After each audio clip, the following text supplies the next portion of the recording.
Kalau kita hanya mengandalkan dari sisi petani yang notabene di Sumsel ini dengan kopi yang banyak, kalau kita mau ngomongin kuantiti ekspor, kalau dia minta dengan kualitas terbaik masih manual, itu tidak akan terkejar untuk memenuhi kuantiti yang diminta oleh si buyer. Katakanlah satu kelompok tani mampu mengumpulkan dalam 1 bulan itu 1 kontainer 18 ton. Itu kalau misalnya satu buyer minta kuantitinya di 50-an ton, artinya kan ada 3 kontainer. Kalau dalam Wilayah yang potensi itu kalau di Sumatera Selatan itu untuk jahe di Lahat dan di Pagar Alam. Untuk kita penetrasi ekspor, artinya kita mempersiapkan kesiapan pasar. Nah, di kesiapan pasar itulah yang banyak ada masalahnya gitu. Yang perlu. Nah, kita berada sebagai di pintu pemasukan dan pengeluaran petugas karantina. Kita mempermudah pelayanan ekspor dan membantu sehingga ekspor dari Sumatera Selatan ini bisa berjalan lancar. Jadi kita sebagai fasilitator penghubung dengan dinas dan instansi terkait dalam peningkatan ekspor komoditi unggulan dari Sumatera Selatan.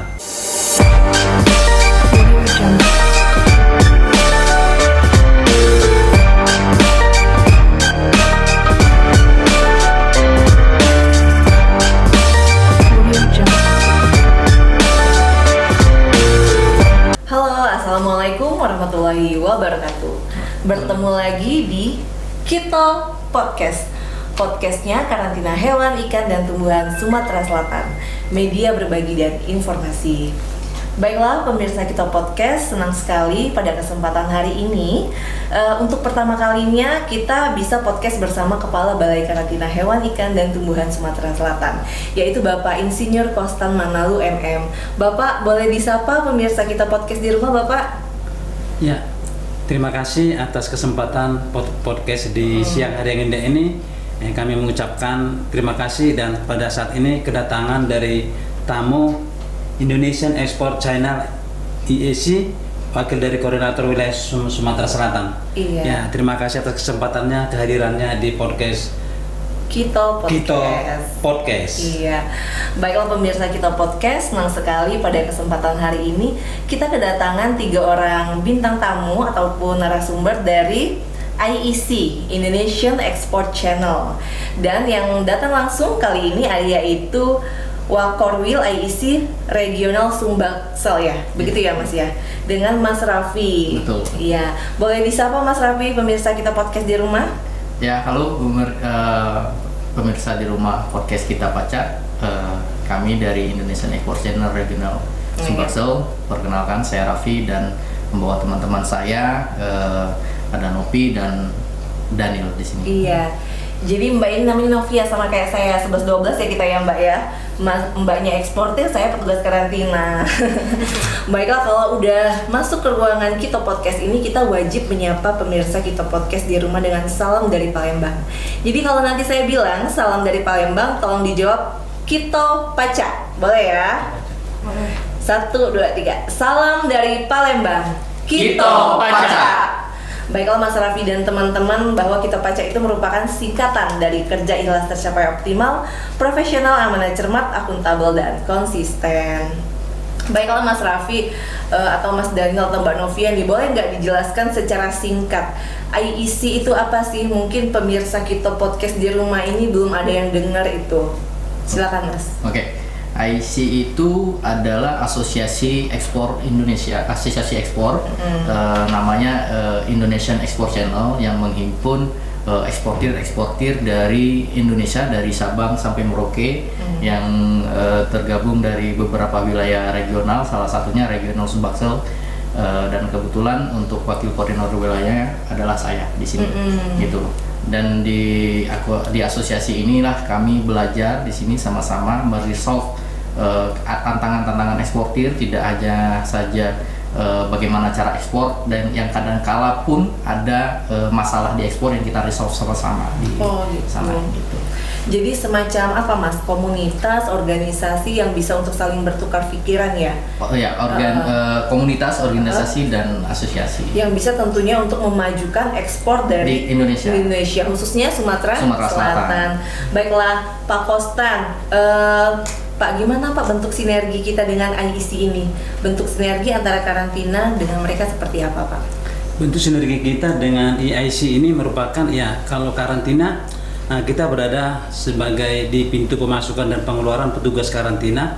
Kita mempermudah pelayanan ekspor dan membantu sehingga ekspor dari Sumatera Selatan ini bisa berjalan lancar. Jadi kita sebagai fasilitator penghubung dengan dinas dan instansi terkait dalam peningkatan ekspor komoditi unggulan dari Sumatera Selatan. Baik, terima kasih Pak Kostan, Mas Raffi, Mas Daniel dan juga Mbak Novia. Jadi kan selama ini kita kan sudah lihat di Sumatera Selatan ini banyak potensi ekspor ya. Boleh nggak dijelaskan potensi ekspor dari Sumatera Selatan ini apa saja? Kemudian apakah sudah pernah ekspor atau gimana, ada kendala selama ekspor atau gimana?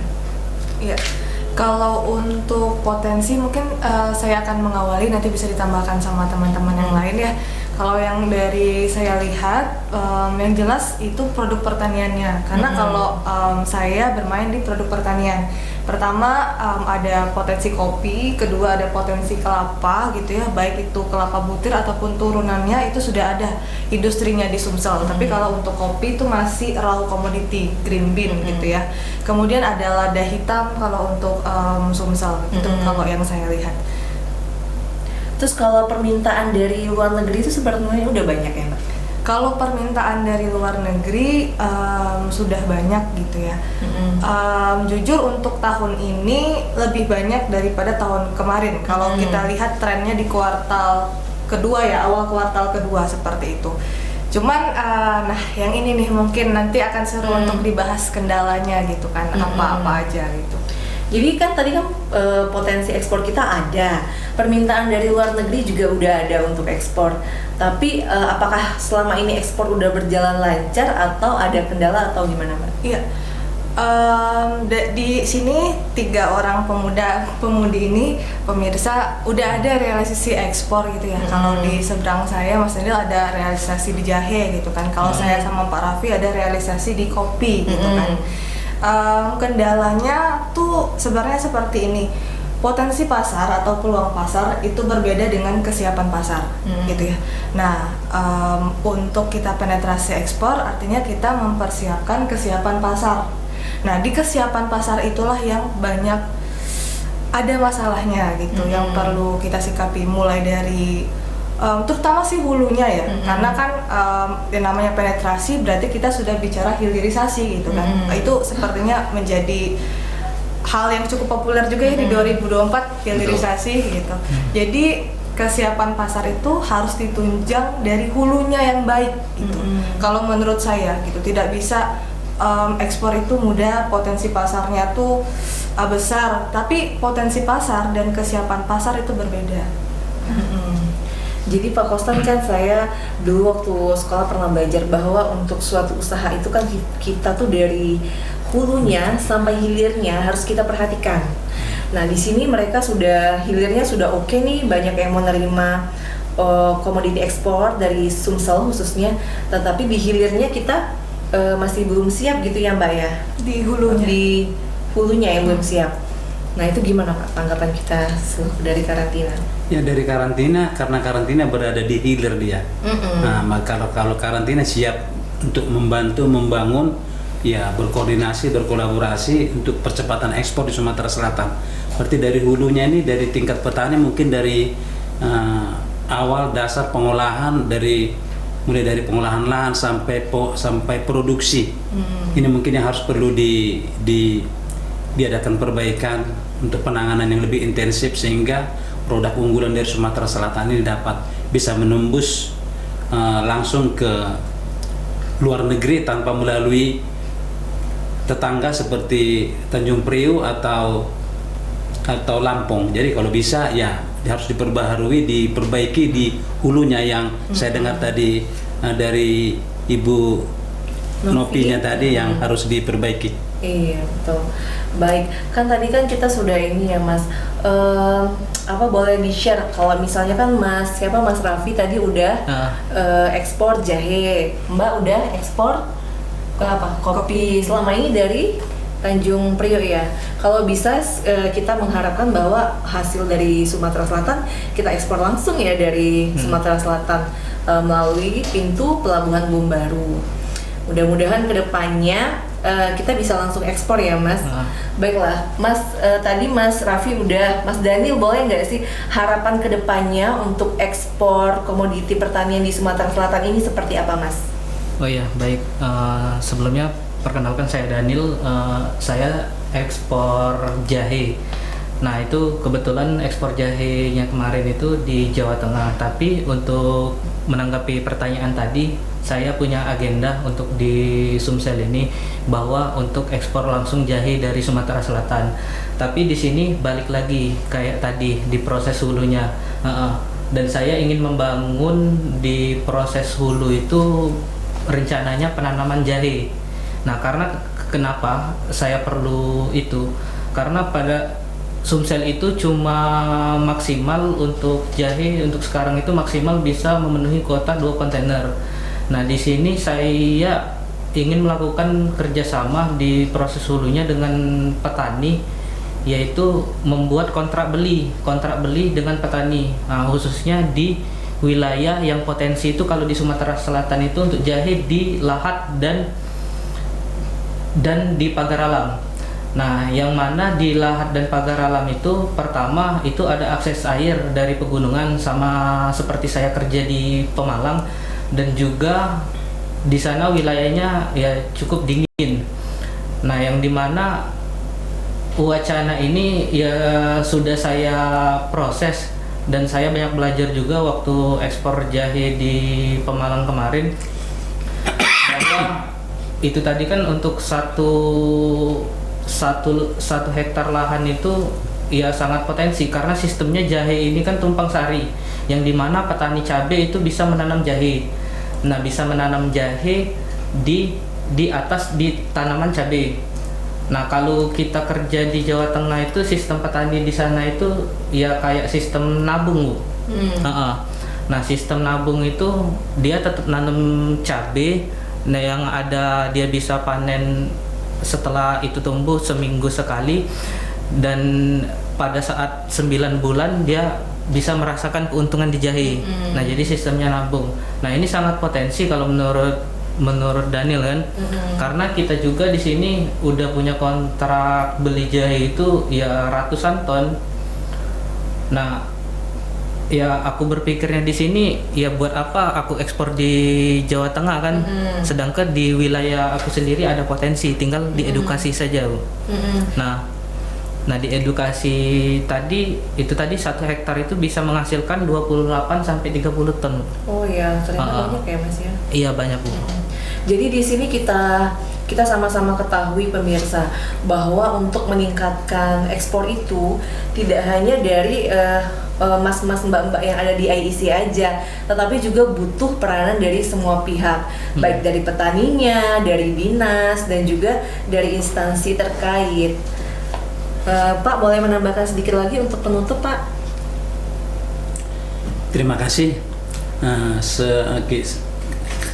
Kami dari Balai Karantina Hewan Ikan Tumbuhan Sumatera Selatan sangat mensupport adanya generasi-generasi baru, eksportir baru yang tumbuh dari Sumatera Selatan untuk membangun Sumatera Selatan agar mengangkat devisa, terlebih juga di Sumatera Selatan, sehingga generasi-generasi muda, eksportir muda yang mempunyai kualitas bisa tembus ke luar negeri. Ternyata di Sumatera Selatan itu ada. Jadi kami menghimbau agar ya kita melakukan tetap koordinasi, dan pada intinya Balai Karantina Hewan Ikan Tumbuhan Sumatera Selatan sangat mendukung dan siap untuk memfasilitator untuk ekspor dari Sumatera Selatan. Mungkin itu saja, Bu. Terima kasih Pak Kostan. Jadi semoga kedepannya untuk ekspor di Sumatera Selatan bisa meningkat dengan semangat persatuan dan juga sinergi dari kita semua. Oke, Mas Raffi mungkin ada sedikit closing statement, Mas? Balik lagi, kalau untuk closing statement, saya ingin mengatakan kalau kita sebagai eksportir itu, yang kita omongkan itu sebenarnya ada dua. Ekspor itu mengenai quantity, dan mengenai quality, ya kan. Dan kalau kita ngomong quality, pasti ekspor itu menginginkan quality yang terbaik untuk masuk ke negara tujuan ekspor itu. Nah, dengan quality yang terbaik nih, kita dari quality yang terbaik pasti mereka akan meminta dengan quantity yang banyak pula. Nah, akan lebih bagusnya adalah dengan hulu dan hilir kita berkolaborasi tadi gitu kan. Dengan banyaknya kopi, dalam hal ini saya berbicara kopi atau raw material di Sumsel ini yang banyak itu. Kalau kita hanya mengandalkan dari sisi petani yang notabene di Sumsel ini dengan kopi yang banyak, kalau kita ngomongin kuantiti ekspor, kalau dia minta dengan kualitas terbaik masih manual, itu tidak akan terkejar untuk memenuhi kuantiti yang diminta oleh si buyer. Katakanlah satu kelompok tani mampu mengumpulkan dalam 1 bulan itu 1 kontainer 18 ton. Itu kalau misalnya satu buyer minta kuantitinya di 50-an ton, artinya kan ada 3 kontainer. Kalau dalam satu kelompok tani hanya mampu 1, artinya tidak akan terkejar untuk pemenuhan di 54 ton. Dalam hal ini 3 kontainer misalnya kita katakan seperti itu. Artinya di sini perlu sinergitas antara petani dan pemerintah untuk membantu petani di sini pensuplai gitu kan, untuk pemenuhan kuantiti itu tadi. Karena apa? Balik lagi, kalau kita berbicara ekspor, kita berbicara kuantitas, gitu. Kualitas dan kuantitas. Jadi ketika kita berbicara kualitas dan kuantitas tadi, dengan kuantitas kalau tidak terpenuhi, kalau misalnya kualitas udah oke, tapi kuantitas kita tidak bisa penuhi kuantitas tersebut, maka kita akan terjadi masalah dengan negara tujuan ekspor atau buyer yang kita tuju. Nah, dalam hal ini perlunya sinergitas antara instansi terkait untuk membantu percepatan ekspor di Sumsel ini dengan banyaknya raw material yang ada di Sumsel, yang dimana saya rasa menjadi salah satu komoditas unggulan di Sumatera Selatan. Baik, terima kasih Mas Raffi, Pak Kostan, Mas Daniel dan juga Mbak Novi atas waktunya. Mudah-mudahan dengan adanya bintang tamu kita pada siang hari ini yang semangat banget untuk memajukan ekspor dari Provinsi Sumatera Selatan, ikut memotivasi kita semua juga untuk membangun Sumatera Selatan ini khususnya di bidang ekspor pertanian. Oke pemirsa Kito Podcast, tadi kan kita sudah membuka podcast kita dengan salam dari Palembang. Jadi kita tutup podcast siang hari ini dengan salamnya IEC ya, Indonesian Export Channel. Gimana Mas? Boleh Mas diajarin? Kayak gini ya? Kayak gini aja sih. Kayak gini. Indonesian Export Channel. Indonesian Export Channel gitu. Nggak ada yes gitu nggak ada? Enggak. Oh nggak ada. Indonesian Export Channel. Oke. Baiklah Mas-mas, boleh kita tutup sama-sama ya podcast kita pada hari ini. Wabillahi taufiq wal hidayah. Wassalamualaikum warahmatullahi wabarakatuh. Waalaikumsalam warahmatullahi wabarakatuh.